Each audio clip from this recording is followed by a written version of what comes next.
It was supposed to be a routine scouting mission. I was a pilot with a mercenary crew, part of a trade expedition delivering supplies to an outer world colony. The planet I had landed on, Iliano 9, was a small, mostly uncharted island world, full of unexplored jungles and barely their settlements. The mission was simple: drop off the supplies and make a quick departure. But nothing was ever simple in the world of intergalactic trade. The island was covered with lush green forests and towering hills, and we were approaching the drop-off zone when something unexpected caught my attention on the ship's sensors. A distress signal. It was faint, garbled by interference, but unmistakable. A beacon sent out by someone or something in need of help. Without much thought, I piloted my ship toward the source.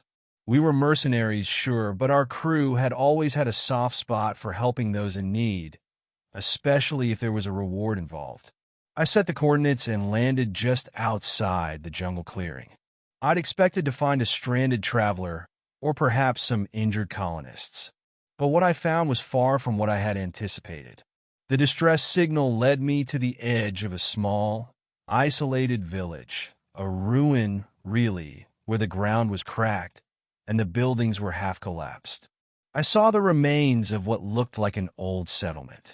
But in the middle of it all, on the damp ground, were two figures. A woman, tall, slender, with vivid purple skin and long, flowing white hair, was kneeling beside a small girl. The child, no older than 5 or 6, had the same purple skin, but her large, luminous eyes glowed with a bright, fearful light. Her small frame trembled, and the woman, though exhausted, held her tightly, shielding her from the elements. I approached slowly, making sure not to startle them. The woman's head snapped up, and her golden eyes locked with mine. She looked terrified, desperate.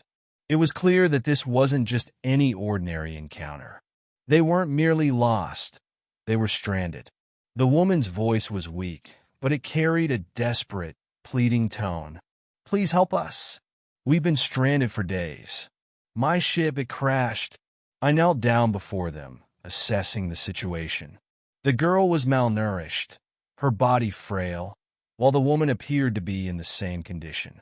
Her skin was ashen, her face gaunt. They had been without food and water for far too long. "Who are you?" I asked softly, my voice carrying concern. The woman struggled to sit up straight, but her frail frame betrayed her strength. "I'm Zara, and this is my daughter, Nira. I was on a transport ship when it was attacked by space pirates.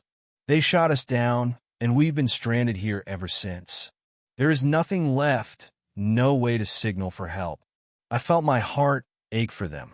Zara's story was heartbreaking, but it was all too familiar. Space piracy was a real threat in the Outer Rim, where lawlessness and warlords controlled the stars. I could see the fear in her eyes as she stared at her daughter, clutching her close, as if she were the last thread of hope. I glanced at the remains of her ship wreckage in the distance, dark and broken, just beyond the jungle. I knew they didn't have much time.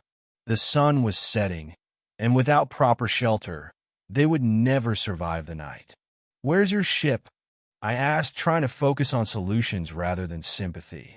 Zara pointed weakly toward the wreckage in the distance. "Over there. But it's useless now. The engine's fried. We don't have the strength to make it there anymore." I stood up, already making up my mind.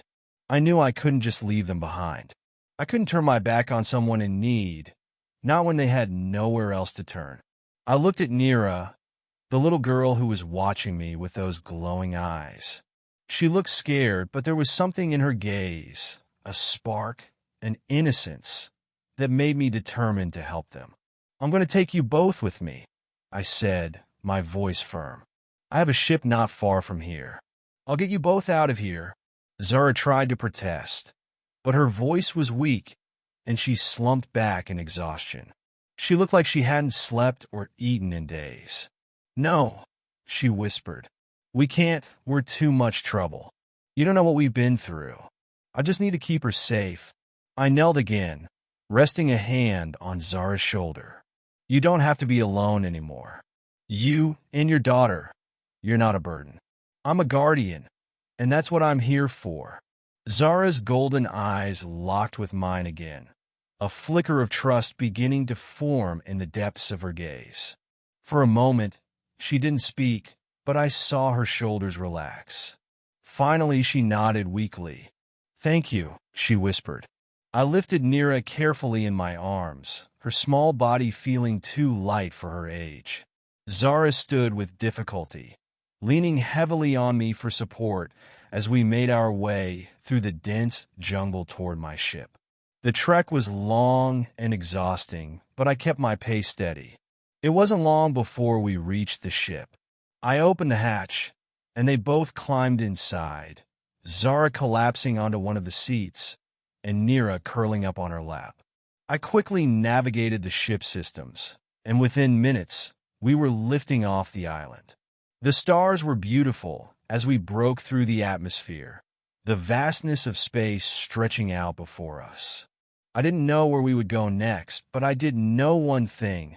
I wasn't going to leave them stranded. Zara and Nira needed more than just food or a place to stay.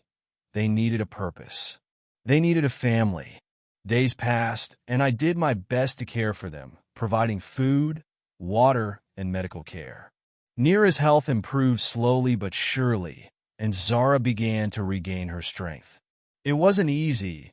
There were times when I felt like I was in over my head, taking care of two people who had been through more than most could handle.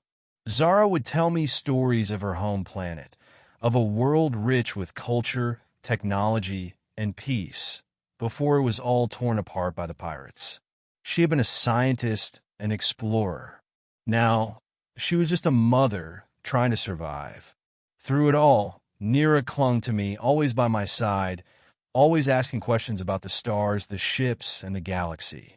I found myself telling her stories of my adventures, of the planets I had visited and the people I had met along the way. We eventually found a place, an isolated moon, where we could start over. It wasn't much, but it was a safe haven. Zara began to rebuild, working on ways to improve the ship, and even started planning a future for herself and Nira. In time, Zara and I grew close. We became partners in every sense of the word, caring for Nira, building a new life from the ashes of the past.